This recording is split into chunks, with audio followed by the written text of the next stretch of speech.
नमस्कार, मैं वर्णिका और आप देख रहे हैं न्यूज लाइव। केंद्रीय शिक्षा मंत्री धर्मेंद्र प्रधान का इस्तीफा। सीजेपी के फाउंडर डीपीके बोले, झुकती है दुनिया, झुकाने वाला चाहिए। केंद्रीय शिक्षा मंत्री धर्मेंद्र प्रधान ने इस्तीफा दे दिया है। नीट पेपर लीक मामले में उनके इस्तीफे की मांग को लेकर कॉकरोच जनता पार्टी पिछले 36 दिन से जंतर मंतर पर धरना दे रही थी।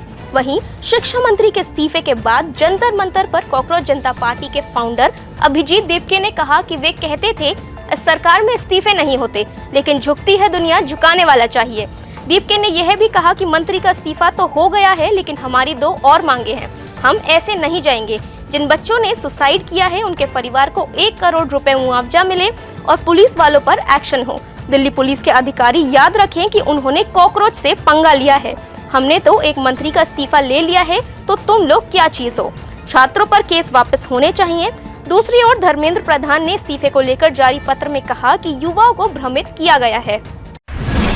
कांवड़ यात्रा को लेकर सीएम योगी का सख्त संदेश। सुरक्षा, सुविधा और सम्मान को सर्वोच्च प्राथमिकता दें अधिकारी। उत्तर प्रदेश के मुख्यमंत्री योगी आदित्यनाथ ने कांवड़ यात्रा को लेकर अधिकारियों को स्पष्ट संदेश देते हुए कहा कि किसी भी तरह का हुड़दंग, अव्यवस्था या माहौल खराब करने की कोशिश बर्दाश्त नहीं की जाएगी। मुख्यमंत्री ने निर्देश दिया कि मेरठ जोन द्वारा तैयार किया गया कांवड़ यात्रा प्रबंधन मॉडल सभी पुलिस जोन के साथ साझा किया जाए, जिससे पूरे राज्य में एक जैसी व्यवस्थाएं बनाई जा सके।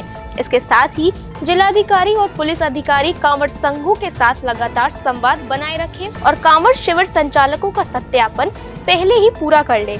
मुख्यमंत्री ने यह भी कहा कि करोड़ों श्रद्धालुओं की आस्था से जुड़े इस आयोजन में सुरक्षा, सुविधा और सम्मान सर्वोच्च प्राथमिकता होनी चाहिए।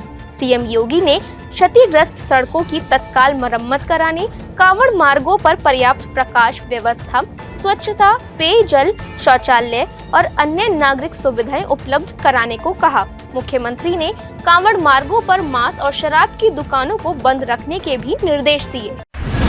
जंतर मंतर पर प्रदर्शन में बड़ी साजिश का खुलासा।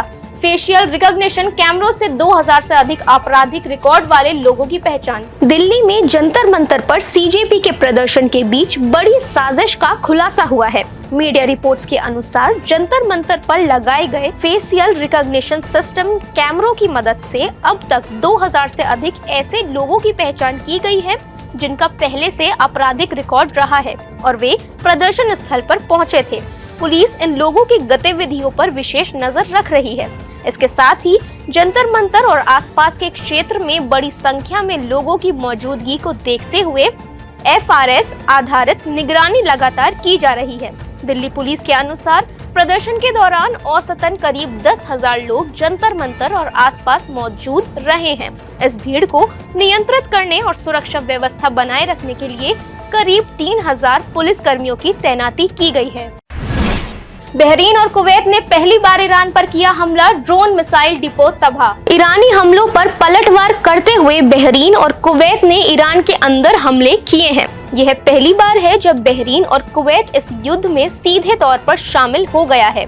मीडिया रिपोर्ट्स के अनुसार बहरीन और कुवैत के हमलों में ईरान का एक महत्वपूर्ण ड्रोन और मिसाइल स्टोरेज डिपो ध्वस्त हो गया है। यह भी कहा जा रहा है कि संयुक्त अरब अमीरात ने अरब देशों के बीच बढ़ते सहयोग को दिखाते हुए इन हमलों के लिए लक्ष्यों की जानकारी और सुरक्षा के लिए हवाई कवर मुहैया कराया था।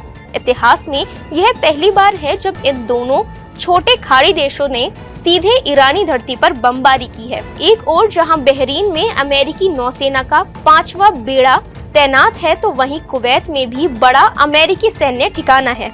ईरान इन देशों में मौजूद अमेरिकी ठिकानों को लगातार निशाना बना रहा है। सऊदी अरब के हमले पर यमन का पलटवार, ड्रोन और मिसाइलों से सबसे बड़ी तेल कंपनी को बनाया निशाना। यमन ने सऊदी अरब पर पलटवार करते हुए मिसाइलों और ड्रोन से हमले किए। इन हमलों में यमन ने दुनिया की सबसे बड़ी तेल कंपनी अरामको से जुड़ी एक तेल सुविधा को निशाना बनाया। इसके साथ ही यमन के हमलों से सऊदी अरब के जीजान, यानबू और दमाद इलाकों पर असर पड़ा है। वहीं इससे पूर्व सऊदी अरब के नेतृत्व वाले गठबंधन में यमन के हुदैदाह में हूतियों के सैन्य ठिकानों पर हवाई हमले किए।